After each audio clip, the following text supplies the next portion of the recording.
Kalau hari ini mereka bisa membeli suara kita atau kepala kita, otomatis dan tidak menutup kemungkinan dan besar kemungkinannya untuk kedepannya akan menjual kepala kita.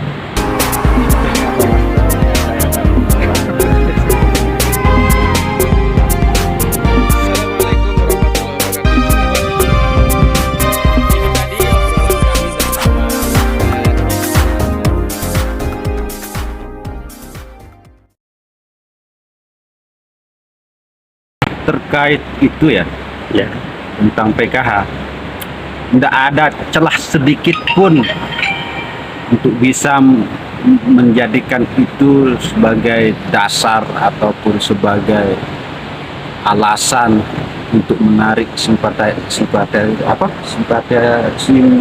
simpati masyarakat.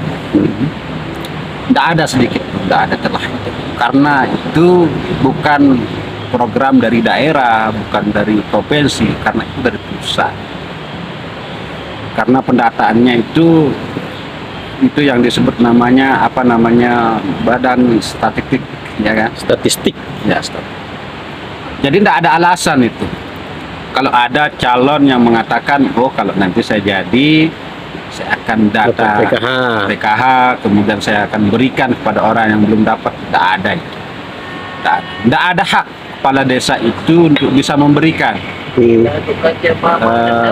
Mereka yang bekerja di PKH ini hanya sebagai pengelola ataupun penyalur dana yang sudah diberikan oleh pusat dalam bidang sosial, ya, kebutuhan masyarakat.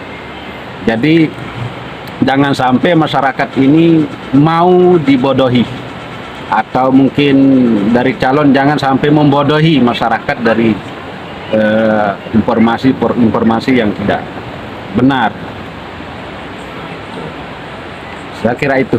Nah, kemudian kalau misalkan ini sekedar informasi ya yang kita dengar dari berbagai masyarakat yang kita serap, bahwa ada entah siapa dari balon ini yang sudah mencoba untuk memberikan sejumlah uang kepada masyarakat.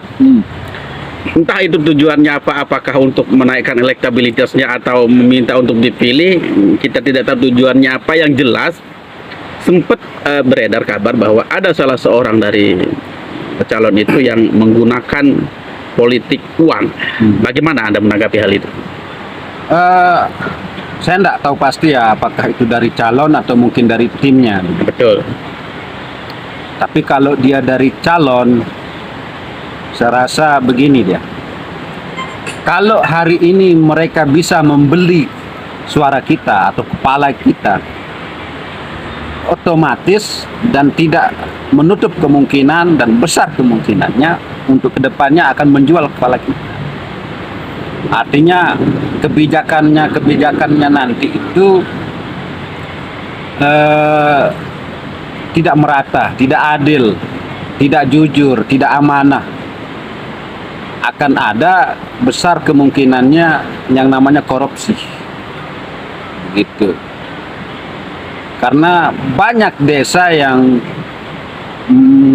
sebelumnya berkampanye kemudian menggunakan politik uang, toh pada akhirnya mereka terciduk kasus korupsi, penyelewengan dana. Nah, itu kita tidak mau begitu. Kita memilih pemimpin itu karena kita ingin perubahan yang baik, perubahan yang positif secara menyeluruh di desa Semayat itu. Begitu. Jadi terkait tim, tolonglah tim. Saya sering menyampaikan bahwa berbeda itu indah, ya, dan perbedaan itu harus berbeda dengan cara yang sehat, memiliki tujuan-tujuan yang murni, begitu. Tapi kalau perbedaan itu dilakukan dengan cara-cara yang tidak sehat, ada ambisi-ambisi tertentu, itu tidak bagus ya. Jangan menjanjikan masyarakat ini itu. Karena masyarakat hari ini sudah semakin cerdas, Betul. semakin pintar, Betul. melihat, menilai, dan mengimbangi. Hmm. Walaupun memang ada yang bisa disentuh, yang bisa diajak, yang bisa digiring Hmm. dengan janji-janji politik seperti itu. Betul. Dan kalaupun itu terjadi nanti, yang terjadi adalah ketimpangan, ketidakadilan. Artinya pemerintah desa itu hanya akan lebih melayani orang-orang yang mendukung mereka. Betul. Sementara yang tidak mendukung bukan tidak dilayani ya, tapi sekedar. Betul. Dan itu sering terjadi, bahkan hari ini terjadi begitu. Ya, saya tidak ingin seperti itu. Kita semua memiliki tujuan, mungkin tujuan yang baik untuk menjadikan Desa Semaya ini adalah Desa Semaya yang lebih maju, lebih produktif ya, baik dari bidang pertanian dan segala macamnya itu. Tapi kalau ada kepemimpinan-kepemimpinan yang awalnya membeli suara itu sangat tidak mungkin terjadi yang namanya keadilan. Seperti saya katakan tadi bahwa yang namanya politik uang itu kemungkinan besarnya ada peluang-peluang korupsi. Itu tidak bagus. Betul. Saya kira itu. Betul.